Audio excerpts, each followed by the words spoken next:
Hey guys, welcome back to my 7th and last card review for Witchwood. Again, these card reviews, if you guys have been watching the first 6, you already know they're from a wild perspective, but I'm going to be reviewing all the cards from a competitive wild perspective, meaning that my predictions and thoughts on cards are going to be different than a lot of the standard and arena streamers. Because again, we're looking at everything through a wild perspective and how cards will affect the wild metagame, or potentially right now or in the future. So anyways, let's hop right in. Number 1, Divine Hymn. So it's a 2-mana priest spell, restores 6 health to all friendly characters, and is a common card. So, this is basically just a big fuck you to Holy Light, which is a 2-mana paladin spell that heals 6 health. Because this heals 6 health to all friendly characters, which is kind of funny. It's comparable to like Circle of Healing, but the difference is it heals your face. It's kind of like half the mana for half of a greater healing potion as well, which is interesting. So I feel like this is a card that could actually potentially be slotted into a fair amount of priest decks. One that you could think about right away is Big Priest. It's good later on. That being said, they usually prefer to have the 12 heal. It's just a little bit more consistent against aggro. It's kind of a situational card, but in situations where Divine Hymn is good, it's not good, it's great. It's just honestly phenomenal, I go as far to say. But that being said, it'll be very dead very often. Does this fit any archetypes currently? Maybe like Control Priest sometimes, but I don't think it's really that great. It doesn't remove anything, it just heals you. You can use this with Auchenai as well, is one funny thing with this. Auchenai or Embrace the Shadows. Actually, can you? No, Embrace the Shadows, right? Because if it kills Auchenai, that's fine. Just a zombie Shadow Death Rattles won't go off. So with Auchenai, this is 6 mana, deal 6 damage, which is relevant. Embrace the Shadows, it's 4 mana, deal 6 damage. So that's a talking point as well. But if you do want to combo this with the zombie Chows, you'll have to Circle of Healing first to clear the zombie Chows, otherwise they're going to heal your opponent rather than do damage. So this card's also interesting for that. That being said though, there's no real deck that wants Divine Hymn over Circle of Healing right now for that. As 4 mana deal 4 damage with 2 cards is a lot better than 6 mana deal 6 with 2 cards. Next up, 3 mana 3/3, Walnut Sprite with Echo. It's a common card. This is common trash. Nothing to really say here. It's cute, it's got the little arm wave going on, but and the nice little walking stick. Cute card that's terrible. Because on Fiendish Circle, 4 mana common warlock spell, summon 4 1/1 imps. Hey, this is what Implosion does for good players, except for it doesn't deal 4 damage as well. This card is it's just hot garbage basically. It doesn't really do anything and it's bad. That's all. There's not really much more to it. The card is just really bad. It's 4 mana, summon 4 1/1s, and it doesn't re-deal 4 damage to your opponent. I think even having Implosion as deal 2 damage, summon 2 1/1s is just better than this, so yeah. And obviously deal 3, summon 3/3, and deal 4, summon 4/4 is way better. But yeah, Fiendish Circle is just trash. Next up, 1 mana rare spell, Dark Possession. So this is a card that reads, deal 2 damage to a friendly character and discover a demon. It's one of the ones that synergizes really well with a lot of the self-damage cards, like Dustbat, I believe the card's name is. The 2 mana 2/4 Warlock card that summons 2 1/1s if you took in damage this turn. So it's really good for that, and also activates Spellstone for Warlock, which is really strong. Whether it'll be good enough for Q-Block is a different question. It does discover a demon, and does have the class bonus in Standard. But there's a lot of Standard demons, so it's not very consistent. You get Void Lord, unfortunately. So this card might just not be good enough at all, but it is a card that you can run for 1 mana that will self-damage you, activate your Spellstone and be buffed up, and potentially work in mid-rangey zoo decks, I would say. So you don't want this in a very fast zoo deck to deal 2 damage to yourself and discover a demon, because it's a huge tempo loss. But in a mid-range deck, you can kind of sacrifice some tempo for some value with a card like this. So I think that's fine. But I don't think the card's going to be relevant in Wild at all. So for me, Dark Possession is 2 thumbs down. Next up, 2 mana common. It reads Snap, Freeze, also known as Power Creep Shatter. Freeze a minion, if it's already frozen, destroy it. This is what Shatter should have been in the first place. It's very weird. How relevant is Freeze Mage? Not very. But I mean, this won't be as bad in Arena when you go to the Shatter, I guess. I don't know. It's not a good card, but it's not a terrible card, I guess. It's like, Shatter is already situationally okay from like Primordial Whiff or Kabbalah's Tome. I've definitely had scenarios where I pick Shatter over like a Fireball to remove big minions, so Snap Freeze is just going to be that, but a little bit better. I don't think it's that bad. Also not that good though. Like, you're not going to main deck it. It's going to be a discover card that you get and will be okay sometimes in wild. That's about it. Hard removal's nice, and that's what this is occasionally. But for me, main decking Snap Freeze, 2 thumbs down, don't do it. It's a bad idea. Next up, 4 mana 3/2 Mad Hatter. Battle card randomly toss 3 hats to other minions. Each hat gives +1/1. So I already know day 1 of the expansion, I'm going to be queuing into a lot of lucky aggro druids who, you know, just play Mad Hatter and get 3 +1/1s to all their minions and don't buff any of mine. Again, this is kind of like Mad Bomber in the sense that it can toss the buffs to your opponent. Do I think this card's strong? No, not really. But do I think people will still try and play with it? Yes. If you look at the stats, it's a 4 mana 6/5, which is decent. But the problem is, unless you're fully in control of the board, which I usually am, obviously, but most people aren't, then it's not actually that much stats. It does give some to your opponent. In a 4 mana 5/4, it's okay, but I think you really only want to play this card when it gives all the buffs to you. But I don't think it's very good. So it'll be experimented with, won't be that strong, and won't make the cut in Aggro Druid. 2 thumbs down. Next up, Life Drinker, 4 mana 3/3 common rare card, battle card, deal 3 damage to the enemy hero, restore 3 health to your hero, and it's a beast. So right off the bat, Life Drinker gives that a good suck right away. Life Drinker is good, again, in the sense of Deathstalker Rexar. That's about the only use I see for this card. It's very nice because it's like the card has charge on it with the battle cry for the lifesteal effect, which is good. You might just need to pick this sometimes with like a Wisp to get out of a sticky situation where you're playing around like 2 damage from like a Hunter Hero Power for your opponent.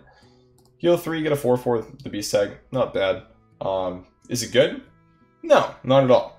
But situationally useful, yes. And that's the big thing for me with all these trash beasts from this expansion is that while they might look bad, and they are bad if you main deck them, they are relevant in Deathstalker Rexar scenarios. Which is going to be a fun card. As more cards are added in the game, Deathstalker Rexar is just going to get more and more interesting. It's honestly one of the more cool cards in the game that I'm excited for personally to play with. Next up, 7 mana 5/9 Furious Eden. It's a taunt card and it's a common. Well, hot trash. Play me in Arena. That's about it. Never get played this in Wild. Unless it's off Stonehill Defender. It's not bad off Stonehill, I guess. The 7 mana 5/9 is okay. I'd rather have a 6/8 and go Bog Champ, but it's not like the worst pick in the entire game. I'd take it. Next up, 1 mana 1/1 common Warlock minion, Witchwood Imp. Stealth, give a death rattle, give a friendly minion +2 health, and is a demon. I think that this card is actually really good. Witchwood Imp is one that I'm actually super excited for because I think this is going to be really strong in fast Zoo decks. If you guys watched my Wild Basics on Zoolock, I think this is a deck card that would fit that deck perfectly because of the Demon Fires and Blood Fury potions in the list. Having a guaranteed demon with stealth to stick your buffs on is really strong. So you have a 3/3 to trade with on turn 2, or 4/4 on turn 3, etc., etc. And not only that, it has a relevant death rattle that buffs your board and makes your board as a Zoolock stronger and helps you play around AoE cards. So I actually think Witchwood Imp is probably one of the more underrated cards from the set as well. But I think it's actually very powerful and does actually fit an existing archetype that's decent and kind of propel it forward actually, and add a relevant card to the roster of 1-drops you can run in Zoo Warlock decks. So I think this card's really strong, and for me it's 2 thumbs up. Next up is Cauldron Elemental. It's an 8 mana 7/7 and reads your other elementals have +2 attack, and it's an elemental. For me, Cauldron Elemental reads 8 mana 7/7 elemental. This is the elemental you don't want to discover when you're playing Servant of Kalamos, which kind of sucks. But yeah, it's just not good. Like the stat line's not good. It's too expensive, and the effect isn't powerful. Like you don't want a Savage Aura for an 8 mana card in an elemental deck. It's just not good. That's all there is to it. It's weak. Next up, 2 mana 1/1 Lost Spirit. Death Rattle, give your minions +1 attack, and it's a common. This card's just bad. Nothing more to it really. Spawn in Azoth is kind of relevant in Egg Hunter because it also gives your minions health. I'll try Lost Spirit and Egg Hunter for sure because it's 1, easy to clear, and 2, the attack is usually the most relevant part, not so much the health.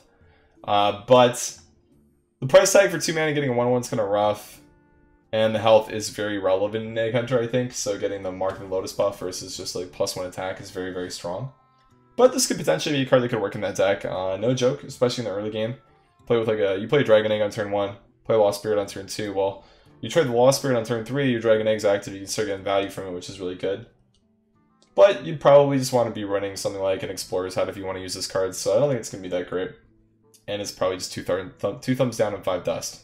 Next up, 4 mana 2/4 Sandbinder. It's a common epic and reads battle card, draw an elemental from your deck.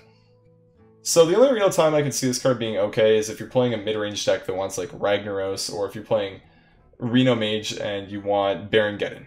Just tutor for a specific elemental. I think it'd be good in that case, in a Reno deck or a mid-range deck.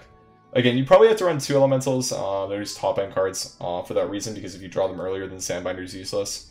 If you're not drawing the specific card you want, your deck is relying on, then this card is trash. But Sandbinder is not bad, because it could draw you Baron Geddon exactly when you need it. That being said, my initial reaction, beyond just thinking, you know, maybe sometimes it'll be relevant in Reno Mage, is that this card should just be raining into Dustbinder, and yeah, just give you 100 dust whenever you open it. It's not very good. Epics in general, this set, are quite low on the power level and not very strong, unfortunately. That being said, though, this one is a very good epic. 3 mana 2/2 Ratcatcher. It's a Warlock epic and reads Rush, battle card, destroy a friendly minion, and gain its attack and health. This is a stupidly strong card in Warlock right now in Wild. Power Overwhelming is a wild card, Ruby Egg is a wild card, Haunted Creeper is a wild card, and Ratcatcher just says, hell fucking yes, I want to be running your deck with all those cards. This card just goes, okay, you can PO and trade with Ruby Egg, and then, you know, use me after, you know? Just Ratcatcher your Power Overwhelming Ruby Egg you've already traded with. Destroy it, steal all the stats, so you get like a 6/5 with Rush you can trade into something with. Or a 6/7 because you have the +2 health on Ruby Egg, which is nuts. Assuming you trade in like a 1-attack minion or something, but it's just really good, man. For that exact reason. Just being able to, you know, activate the eggs, do what you want with it, pop what you want. Make it so Power Overwhelming is not bad, which is a big, big thing in Zoolock, because sometimes it's very punishing. In this sense, though, it's not.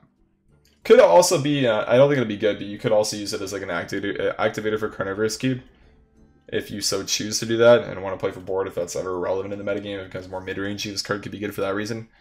But, yeah, that's how I see it, man. I see it just being a really good fast card for Zoo. That lets you just, you know, train your opponent's minion really, really quickly.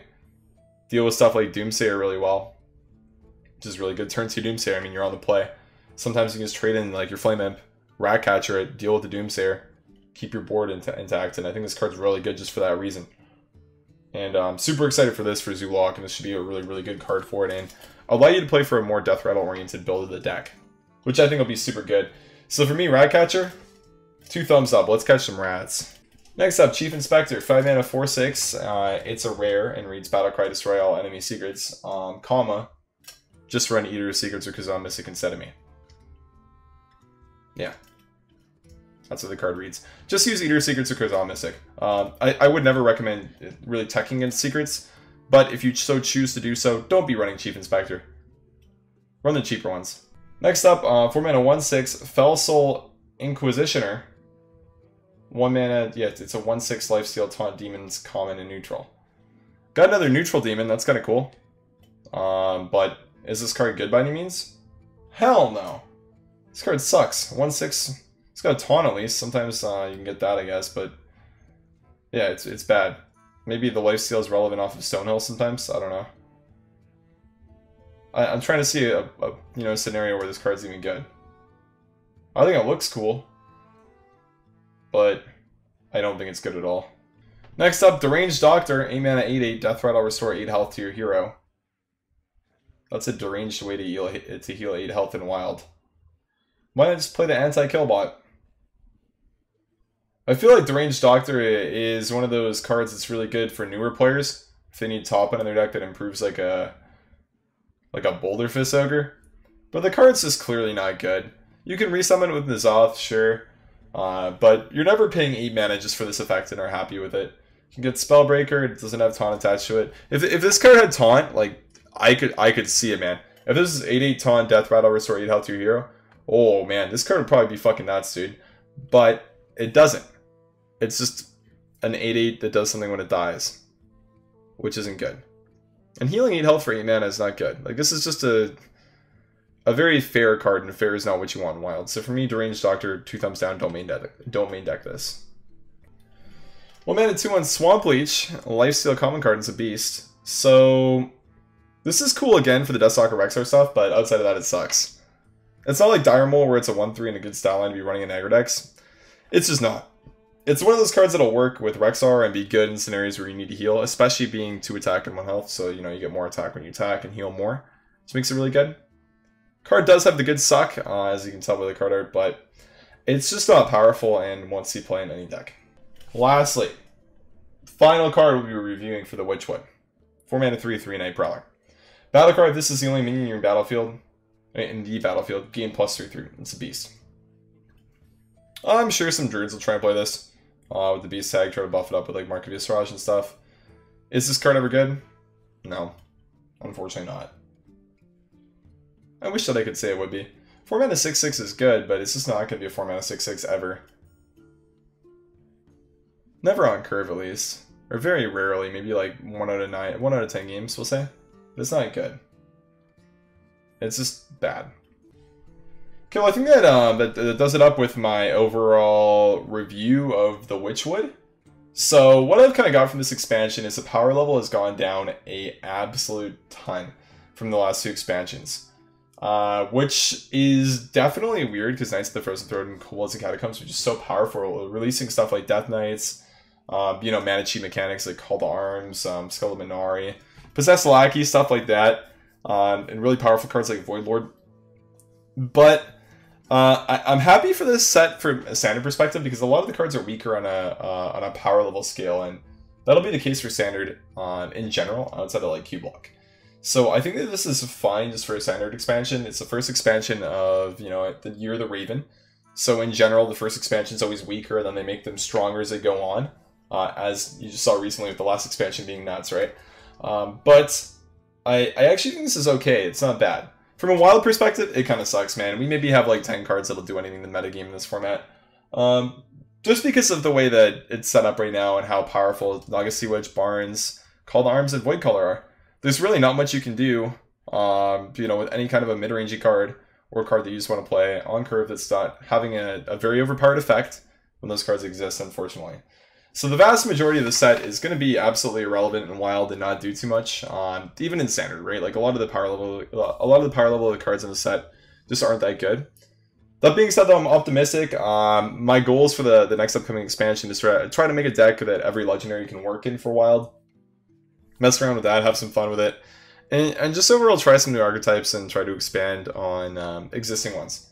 That being said, though, it's not super easy because a lot of these cards overall just aren't really good and won't really fit current archetypes, and there's a lot of cards that are just basically dust right away. But I'm kind of hoping for some nerfs to be coming around to wild. I don't think you know, Barnes, Void Color, or Call to Arms will get nerfed in wild, unfortunately, but potentially Naga Sea Witch, and that should help a little bit. Not enough to really change too much and allow you to play a lot of these cards. Just fine. Wild should be circling around strong strategies and stuff, so there's no big deal about most of the cards in a new expansion. It isn't very strong, not being relevant in the metagame. But, you know, I have high hopes that some of these cards will work. Not necessarily at super high ranks, but maybe at the rank 5 floor, like day 20 pass, you'll be able to do some fun stuff with it. Or lower ranks if you're just trying to climb. There's definitely a lot of relevant cards that you can play and have fun with here. But if you're looking for top tier gameplay, most of these cards are irrelevant and you can dust the vast majority of them. And this expansion is probably not a must buy. You can craft a couple cards here and there. I would still suggest pre-ordering, especially if you're looking to play the game all the way throughout the expansion. Just worthwhile. Pre-order is always good, very good value. Get a lot of cards out of it. And then wait a little bit to dust some of the cards and then craft some of the more relevant ones. But overall, Witchwood for me is probably one of the weakest expansions in a long time. Yeah, it's just like, it's exciting for me because there's new Hearthstone cards and new stuff to mess around with. But it's not like super exciting because there's no like, you know, crazy stuff to build around. Or there's not like a ton of crazy stuff to build around because there are strong cards in the set. But just not a lot of them, is kind of my point. So overall, I don't think this expansion is going to affect Wild very much at all. And I think the metagame is going to stay basically the same. You got Aggro Paladins with their Call to Arms. You got Warlocks with, you know, their Cubes and their Giants, and you got Priests with their Barns into Yisaraj. And, yeah, you got Burn Mages with Arleneth. That's basically the metagame right now, so gonna be sticking with that. It looks like, because I don't think any of these cards are really going to shut that down. If anything, they're going to help some of the archetypes, actually, which is kind of funny. But yeah, again, hoping for the nerfs, and we'll see if the metagame can change after that. Anyways, thanks for watching, especially if you guys checked out all 7 of my Witchwood review videos. Appreciate it a lot. And I hope all you guys leave some comments, like the video, let me know if you agree with what I'm saying or you disagree. Appreciate that a lot, and I hope you guys have a great day, and I hope you guys, you know, regardless of the power level, enjoy the expansion a lot, because I know I will too. And, yeah, let's go out there and have some wild fun, boys. Have a good one, guys. Thanks for watching, and see you next time.